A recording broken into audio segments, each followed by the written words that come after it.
Kind of a dreary day up here in the mountains of West Virginia. Perfect day to stitch a holster. Anyway, I've already got my needles locked on and I've got my stitching started. Now, I'm going to cut or punch the belt slots after this is all stitched together.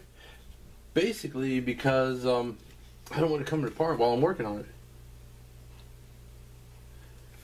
Now in this section, I'm putting my second stitch in front of my first stitch.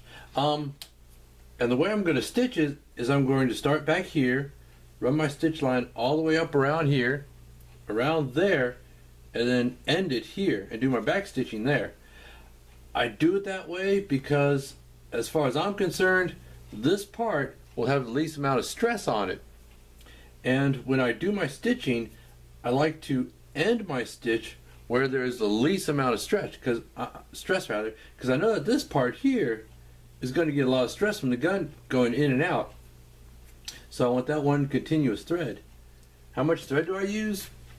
Basically, I use whatever the amount that I think it'll take. Some people use a method. Well, actually, I do it too. I've done it too. Well, I'll take the thread and then I'll make it 4, 5, maybe 6 times the length. Ooh, brace coming off. To make sure I have enough thread to finish the project.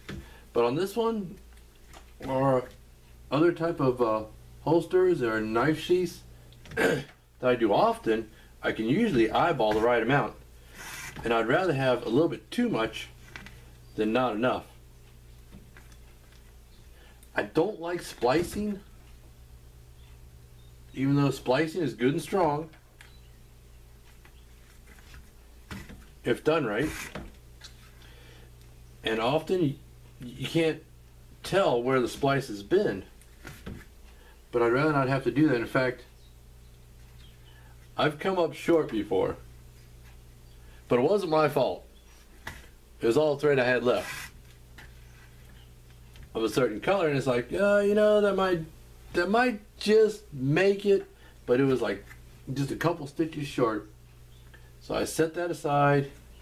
Well, actually, I pulled all the thread out, all the stitching out, set it aside, and ordered more thread to do it all in one piece. Because I feel that that is the proper way to do it. See if I can, there it is. Now this will go a lot easier because it's just 2 layers of leather and it's not welted.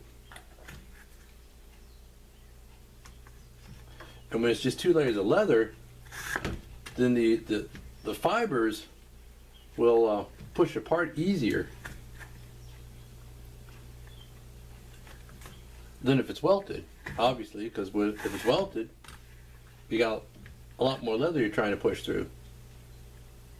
And like I said, there's no leather removed when I do my stitching, but rather, basically, it's pushed aside. Now,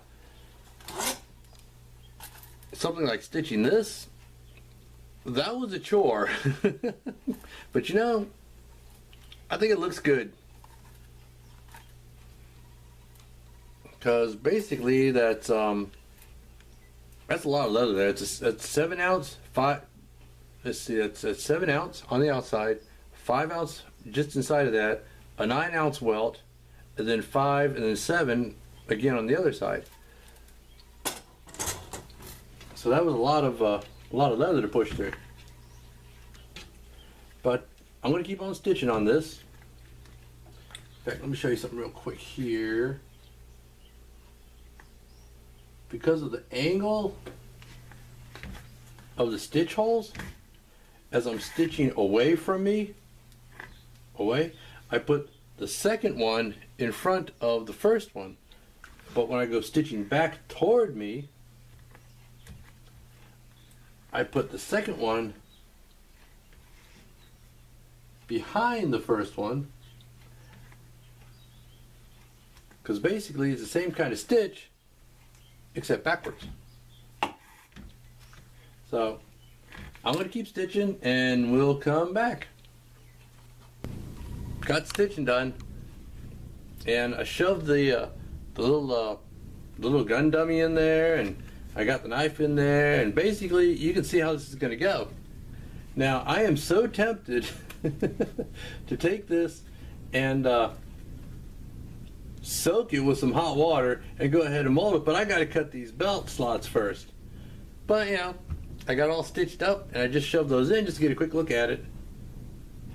But then they got to come out because of the next step.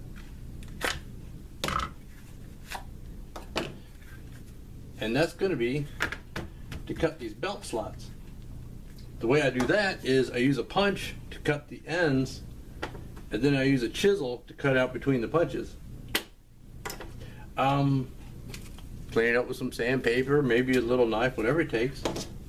But I was thinking about getting a slot cutting punch to make that quicker and easier.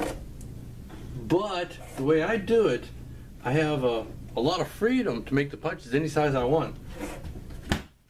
I might go ahead and invest in a slot cutting punch anyway, because I cut a lot of 1.5 inch slots. Well, anyway, I'm going to go ahead and cut those slots. Then I got to touch up the die on the side of that, and then I got to take care of all the edges. And after all that's done, I'm going to go ahead and wet mold it, let it dry, top coat it, buff it out, and it'll be ready to go. So next time I see ya, it'll be a little bit further along.